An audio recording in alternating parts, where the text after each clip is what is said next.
Welcome to Don't Sweat the Small Stuff, Time Management for Perfectionists. I'm Sharon Jarvis from the Academic Support Center. And I'm Catherine Wu from Personal Counseling. The intention to do as well as you are able is an important value that is held by many students. It just isn't possible to be perfect all the time. Setting the bar too high is as impractical as setting the bar too low.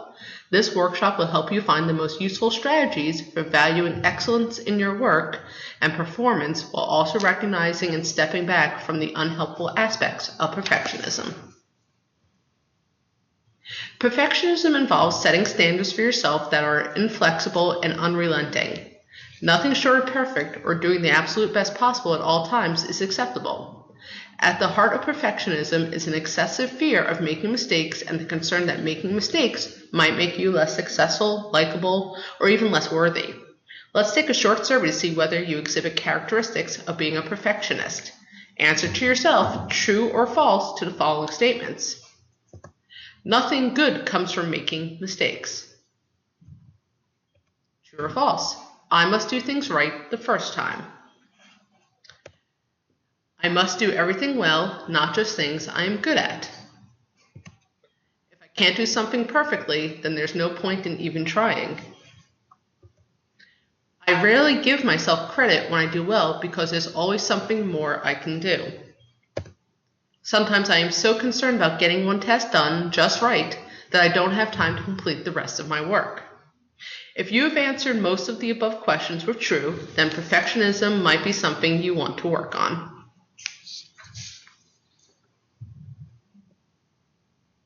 Throughout this workshop, we will refer to the 3 P's: perfectionism, procrastination, and paralysis. One often leads to the next in a vicious cycle. Let's look at each pair of this cycle. Perfectionism can be defined as striving towards unnecessarily high goals. Perfectionists are caught in a trap that they can never be good enough. They engage in rigid black or white thinking about their own performance, and if it isn't perfect, it's horrible. Ironically, perfectionists often achieve a product that is far less than perfect. At times, their performance is mediocre. In contrast, those who aim at a more realistic goal can outperform the perfectionist. How can this be? The procrastination and paralysis that results from overly high standards causes the perfectionist to wait until it's too late, then rush to do something. The more relaxed realist is able to put an effort in earlier, over a more prolonged period of time, with more chance to let time and subsequent changes or editing improve the final product. When you believe that your next assignment should set the world on fire, you may be setting yourself up for failure. At some level, you know that this level of achievement is unlikely. You lose your energy and excitement for your assignment. It is so easy to put off the next step of your assignment when thinking about it makes you experience unpleasant feelings. So you procrastinate. You'll say to yourself, I'll get started tomorrow and work twice as hard. But it's hard for you to ignore the fact that you are not living up to your own high standards and expectations for yourself. That leads to the 3rd P, paralysis. You may do absolutely nothing on the very first assignment that is most important to you. This is devastating for your self-esteem and very discouraging. It's hard to plan your next assignment when you failed to complete your last one.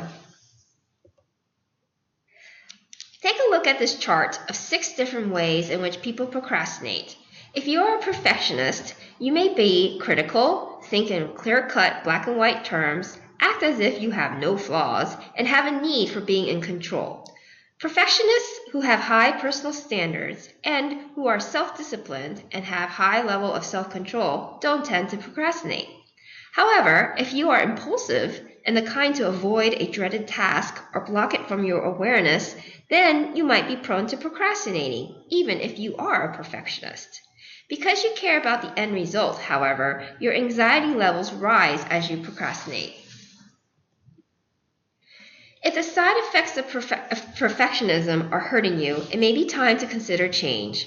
Change is not about giving up valuing excellence, and it's not necessarily about lowering your standards, but it is about being willing to increase your acceptance of imperfection. You can't always perform perfectly. It is also important to allow yourself permission to make mistakes and to have the courage to learn from them. It is definitely possible to value excellence and success without being a perfectionist. One of the best tools to avoid behaviors such as overworking or procrastinating your academic work due to perfectionism is good time management skills. Because perfectionists often are hindered by self-doubt or exceptionally high standards, they miss deadlines. So let's look at some easy to implement time management tips specifically for perfectionists. Despite your instincts, assign an urgency and a priority to each task. All tasks are not created equal.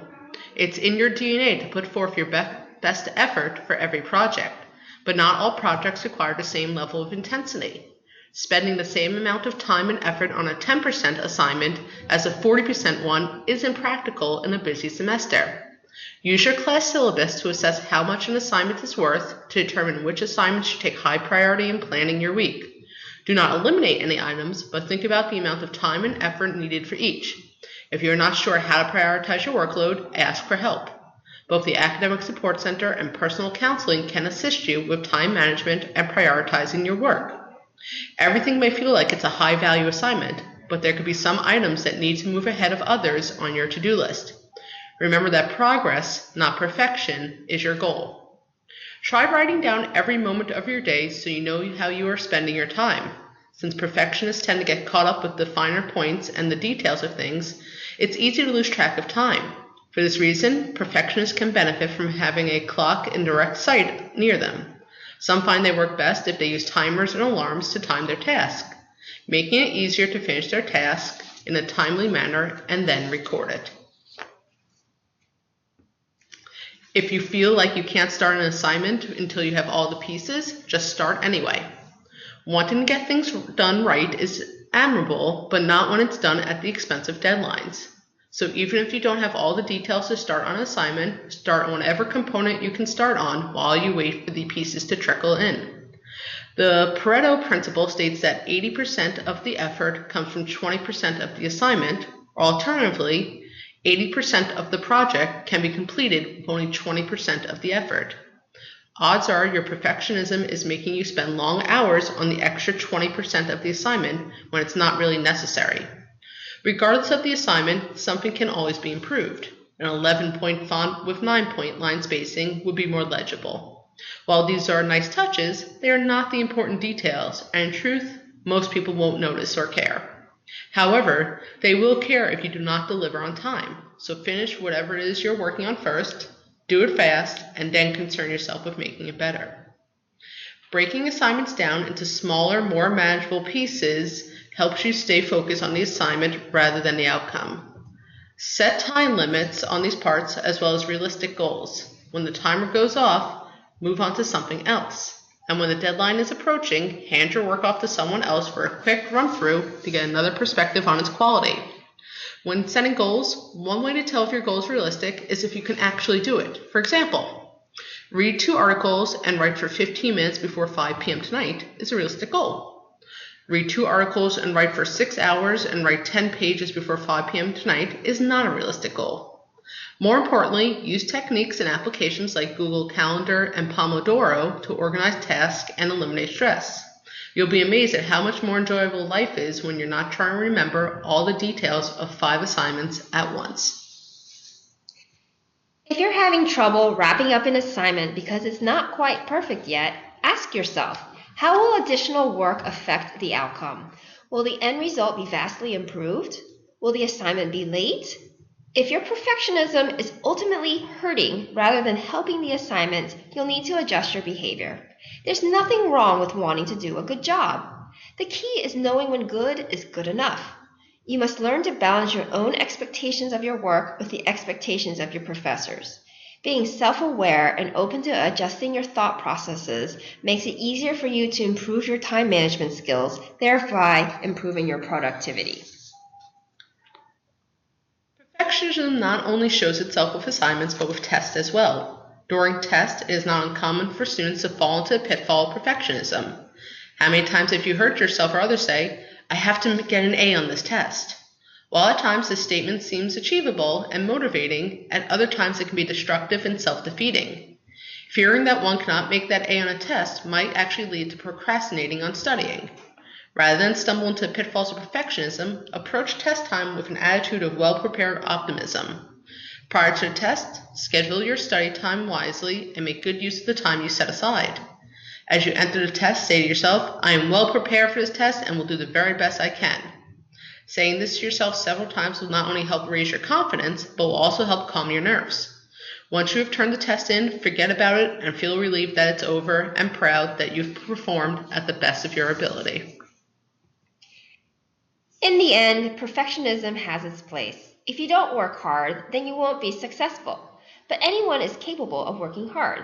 The people who truly succeed are the ones who are smart enough to know that they have worked hard enough. We will now take time to answer any questions you may have.